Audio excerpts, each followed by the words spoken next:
Bom dia, boa tarde, boa noite, tudo bem? Seja bem-vindo, seja bem-vinda ao canal Imparável no YouTube e também ao Imparável Cast no Spotify.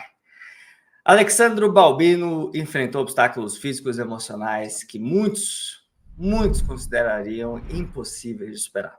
Nascido em uma família humilde no interior do Nordeste, ele cresceu em um sítio e desde cedo aprendeu a lutar por seus sonhos, mesmo nas condições mais adversas. Aos 19 anos, após sofrer um gravíssimo acidente de moto, Alexandro ouviu de médicos que ele nunca seria o mesmo e muitos ao seu redor duvidaram de suas capacidades. Porém, ele não desistiu. Ele se apegou à promessa de um futuro melhor e, contra todas as expectativas, superou suas limitações físicas e emocionais até realizar o sonho de se tornar policial civil do estado do Pará. Mas o caminho até essa conquista foi árduo. Além do acidente, ele teve que conciliar o estudo para concurso sem ter condições financeiras de investir muito nesse projeto. Ele conseguiu assistir algumas aulas do GRAN, estudou com o GRAN e, com uma força de vontade inabalável, seguiu firme. E um dos momentos mais impactantes de sua trajetória foi a superação do TAF, o teste de aptidão física, que ele passou, inclusive, com facilidade, mesmo sendo considerado um candidato com deficiência. Hoje, Alexandro está aqui para compartilhar conosco cada detalhe dessa jornada, desde a infância até o dia que ele gritou de alegria ao corrigir o gabarito dentro de um avião, sentindo que havia conquistado sua aprovação. Então, prepare-se para uma história emocionante que vamos agora iniciar este bate-papo incrível. Alexandro, seja muito bem-vindo, muito obrigado por estar aqui conosco, por compartilhar pelo Instagram essa história que hoje teremos o privilégio de conhecer com mais detalhes. Que é isso, obrigado, eu que agradeço. Alexandro, você teve uma infância humilde no interior do Nordeste, foi criado pela sua mãe quando seu pai trabalhava em São Paulo para mandar recursos para casa. Como é que foi para você ter essa figura de luta e sacrifício como exemplo durante sua infância e como isso impactou suas escolhas na vida adulta? Então, realmente foi uma realidade muito difícil. Interior do Nordeste, cidadezinha pequena, a mais ou menos 3 horas, a mais ou menos 4 horas e meia do Recife. Então, assim, meus pais sempre moraram no sítio, eu fui criado no sítio, sempre estudei em escola de zona rural, nunca estudei em escola da cidade, vim estudar em escola de cidade após ir para a faculdade. No entanto, minha mãe era professora, na minha época de criança, com 7, 8 anos, professor no interior do Nordeste, o salário que ele ganhava não dava para comprar um tênis para o filho. Então, assim, mas mesmo com todas as dificuldades, diante de vários obstáculos, fui um moleque muito sonhador, sempre tive sonhos, sempre fui um moleque persistente, cheio de força de vontade. E assim, o fato de ter passado por todas essas dificuldades na minha infância, tudo que meus pais passaram para meu pai trabalhando em São Paulo, né? Ele saía do interior do Nordeste, ia para São Paulo, mas ele sempre falava para mim: eu trabalho, mas meus filhos têm que estudar. Ele falava especificamente para mim: você tem que estudar. Eu vou para São Paulo, trabalho, eu mando dinheiro para sua mãe todo mês, mas você tem que estudar. Você não vai trabalhar na roça para ninguém. Meus filhos vão estudar. Então, meu pai é falecido, então eu guardo isso dele, eu carrego isso que ele falava para mim, né? E foi essas dificuldades que me inspiraram e me inspiram até a data de hoje. Hoje eu estou voltando aos estudos, meu objetivo é ser policial federal. Eu vou conseguir porque eu me conheço, se Deus quiser, né? Eu me conheço muito bem. Então, assim, todas essas dificuldades da infância, o que meus pais passaram naquele sítio, né? O que eu passei carregando água na cabeça, um balde d'água na cabeça, indo buscar ração para as vacas no topo da serra com a minha mãe, né, para ela manter a família enquanto meu pai trabalhava fora. Então, tudo isso foi e sempre vai continuar sendo motivo de orgulho para mim, motivo de orgulho em ter usado a Havaiana com prego, né, aquela Havaiana onde quebrou o botão, minha mãe não podia comprar outra, né? Então, usava um prego. Então, eu tenho muito orgulho, eu bato no peito e eu me orgulho muito, passo isso para minha filha.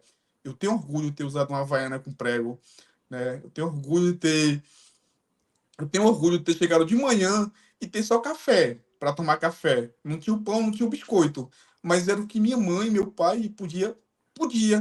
proporcionar dentro de casa para a gente. Então, isso tudo foi inspiração, foi motivo de superação, tanto para mim e hoje para minha família, meus irmãos, para todo mundo.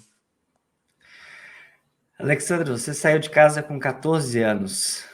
Por quê? Eu saí de casa com 14 anos, fui para São Paulo, justamente para ajudar meu pai a mandar mais dinheiro para minha mãe, que eu tenho mais 6 irmãos.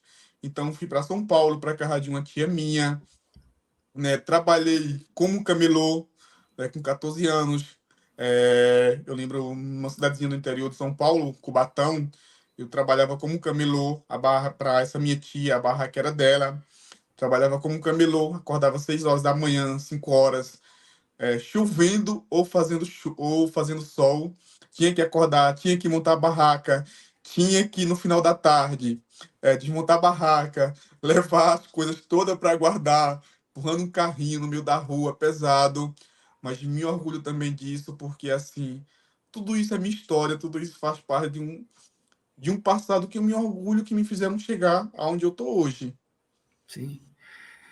Aos 19 anos você sofreu um acidente de moto. Acho que na época você estava voltando da faculdade, se eu não me engano. O que que E aconteceu?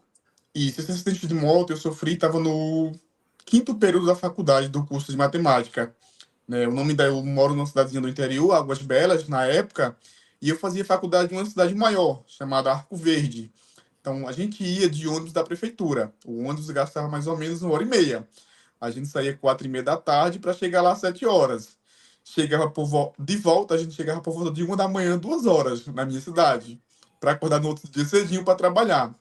Então, em um determinado dia, eu tinha uma prova na faculdade, numa segunda-feira, e eu lembro que na sexta-feira a gente já sabia que o ônibus não ia para a faculdade.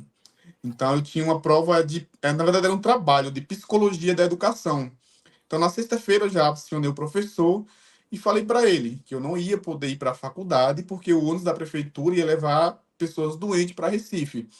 Ele olhou bem na minha cara e falou: Alex, eu não perdoo o aluno nem se ele estiver na UTI. Eu, diante do que ele falou, eu falei, pô, tá bom. Manda quem pode, obedece quem tem juízo. Só que aí eu fiquei com aquilo no final de semana. Eu sempre fui um cara muito responsável com as minhas coisas. Então, mesmo sem saber se o ônibus ia, eu estudei final de semana para esse trabalho. Eu estava totalmente preparado. Na segunda-feira de manhã, no dia do trabalho, eu encontrei um amigo. E ele perguntou para mim se eu ia para a faculdade. Eu falei, cara, eu preciso ir, nem que seja voando. Aí ele falou, cara, eu também, vamos na minha moto. Eu aceitei o convite.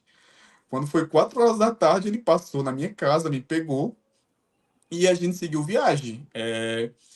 E nesse mesmo dia, a gente descobriu que uma van com outros alunos. Só que na hora da gente sair, a van perdeu a chave. Aí não teve jeito. A gente teve que ir de moto. Quando a gente saiu, o cara da van achou a chave e seguiu atrás da gente com os outros alunos. Aí, meia hora depois de sair da cidade, a gente sofreu um acidente.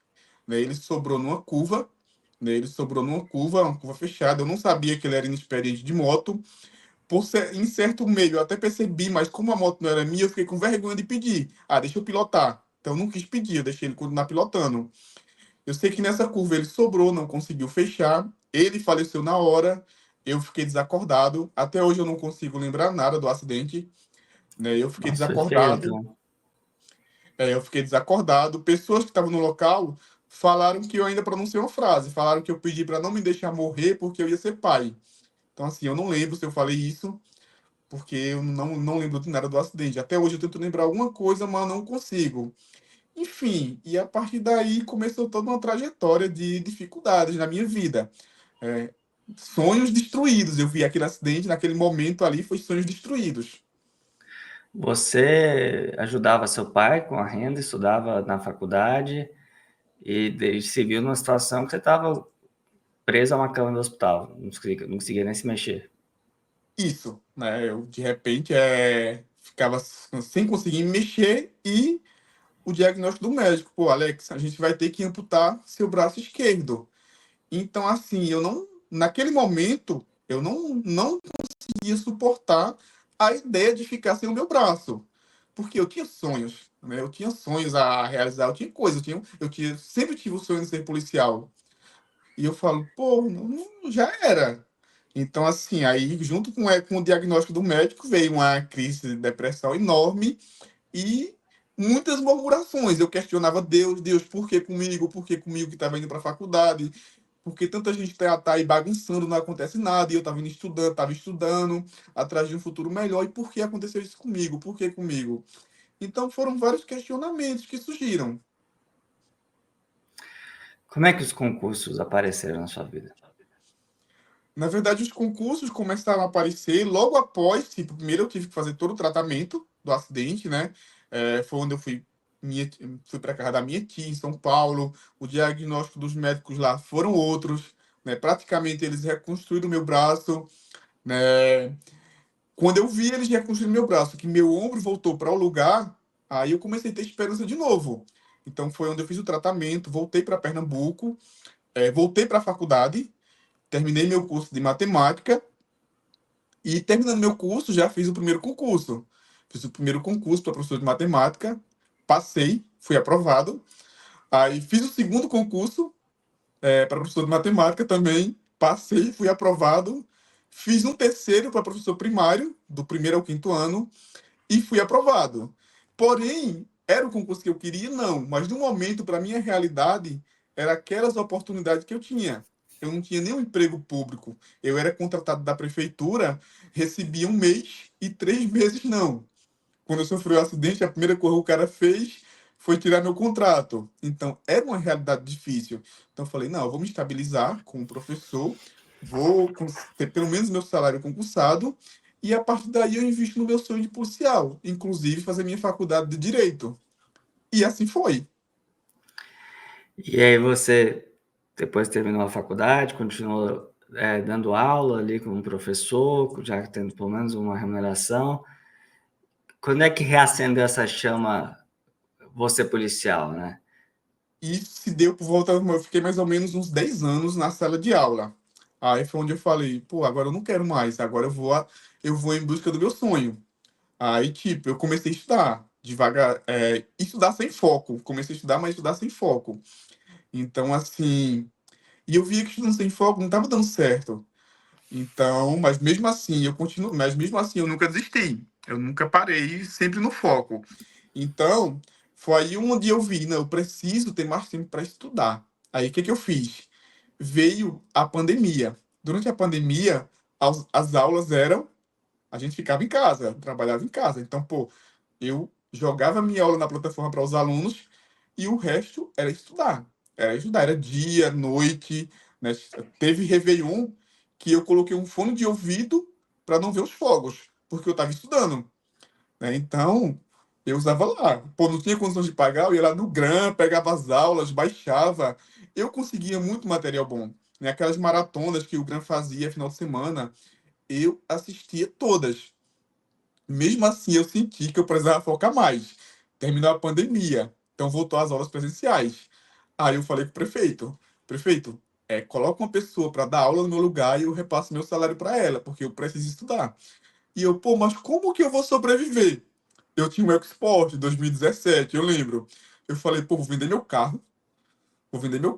pelo um valor bom e eu acho que dá para mim sustentar pelo menos um ano. Um ano é o tempo suficiente de eu estudar e passar num concurso. Então, sabe aquele cara? Porra, não podia ter erro, porque o investimento ali estava alto. Eu tinha abrido mão de tudo para estudar. E assim, minha família, pessoas que me conheciam, não entendiam o que eu estava fazendo.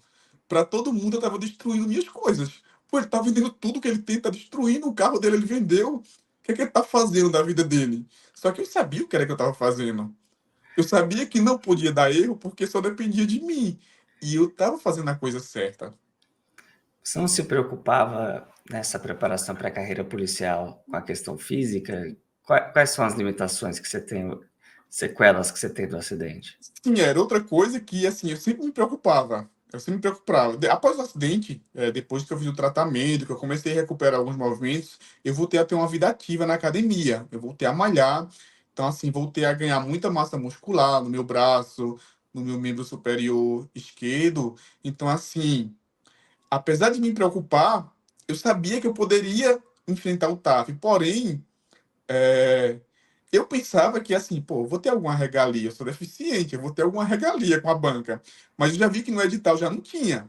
Eu já vi que no edital já não tinha. Conversei com alguns amigos advogados, eles falaram, não, Alex, vai, existe a possibilidade de um mandado de segurança, mas eu não confiava.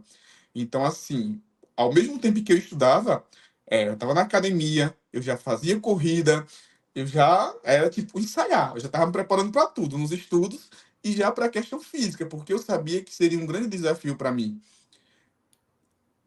Como é que foi o TAF para você?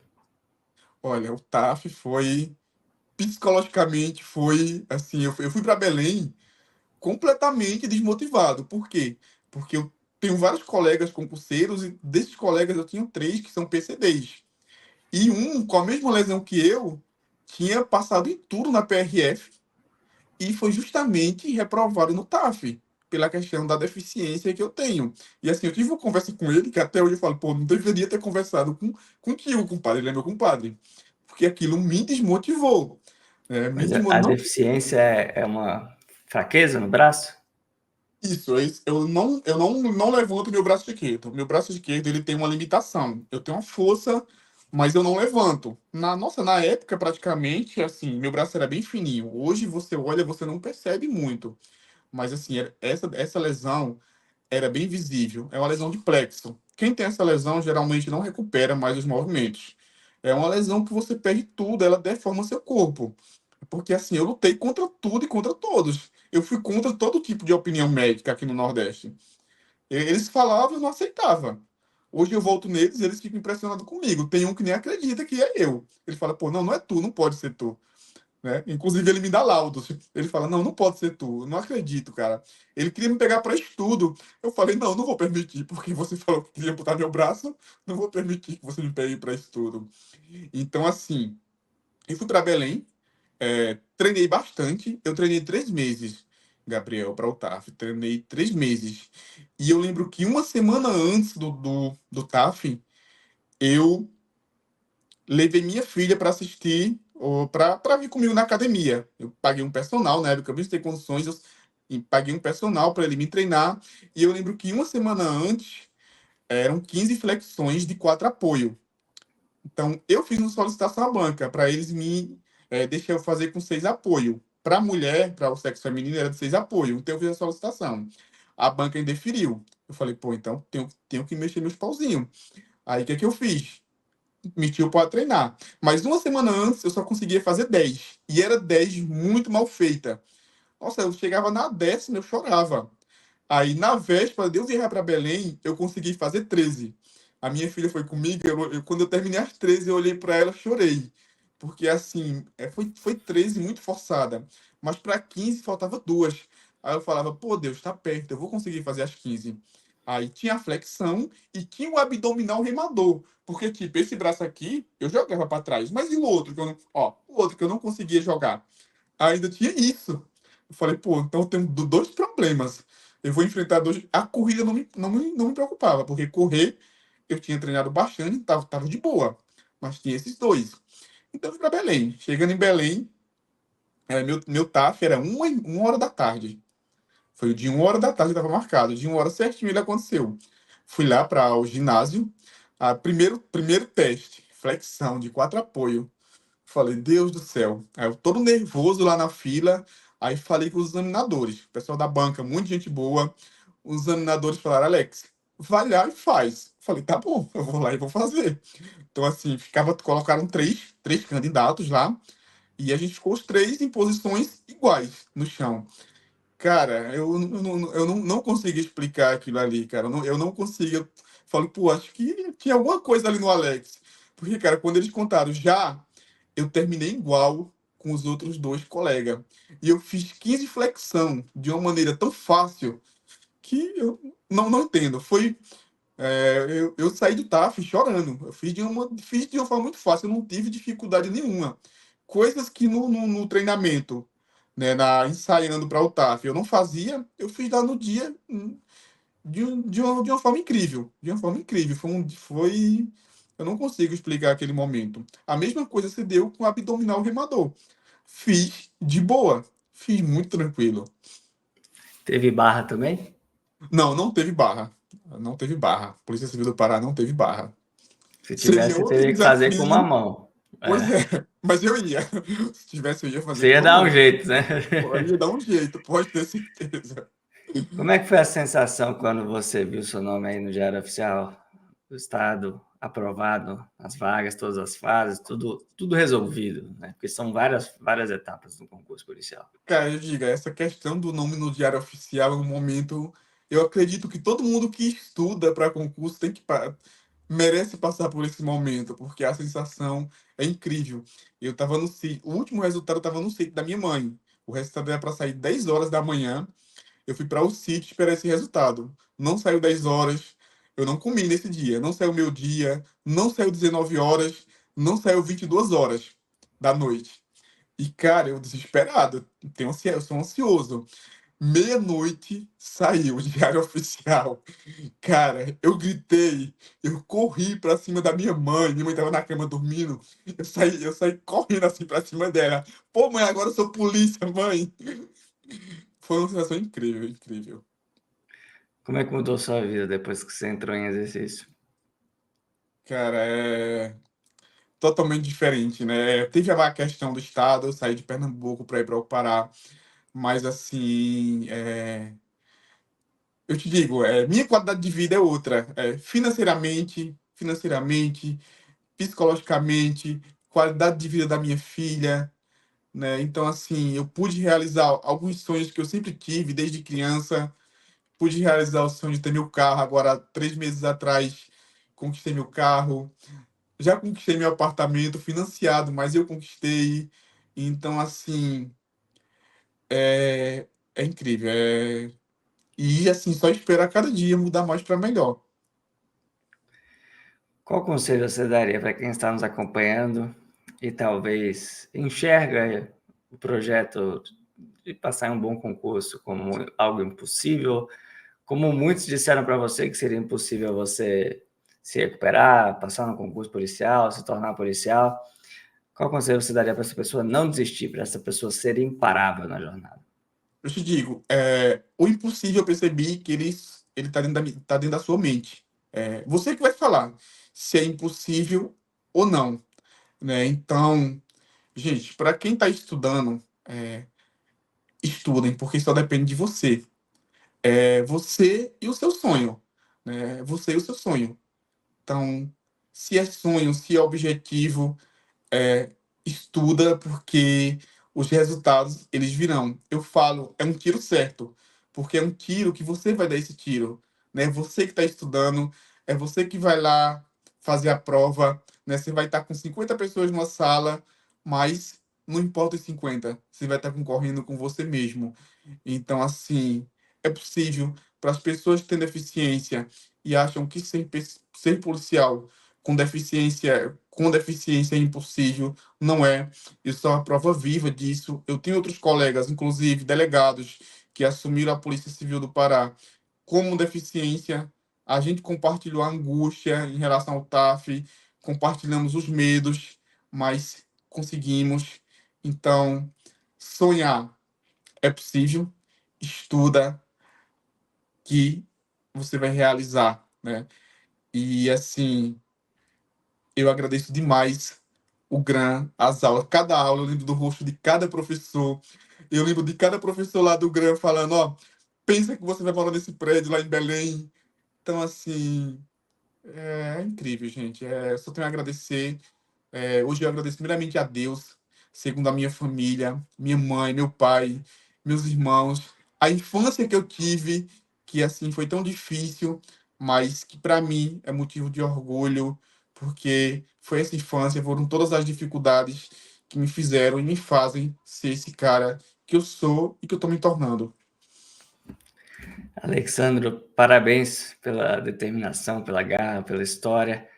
Quero você de volta aqui como aprovado, melhor, como policial federal, já trabalhando. Então já fica o pré-convite. Daqui a um Se Deus tempo você quiser. voltar aqui e contar como é que foi essa nova etapa para preparação de superação aí, conquista de mais um sonho. Muito obrigado Com certeza. pela sua presença. Eu que agradeço. E muito obrigado a você que nos acompanha aqui no canal. Pedimos que deixe seu like, deixe seu comentário aqui no YouTube. Se estiver acompanhando pelo Spotify, siga esse podcast e acompanhe, porque toda quinta-feira às 19 horas lançamos uma nova entrevista imparável por aqui.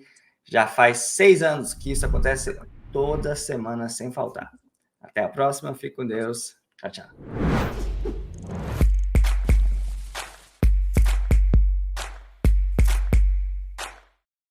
Você quer assistir a conversas como esta, inspiradoras, de imparáveis que conquistaram seus sonhos e passaram por desafios muito, muito grandes?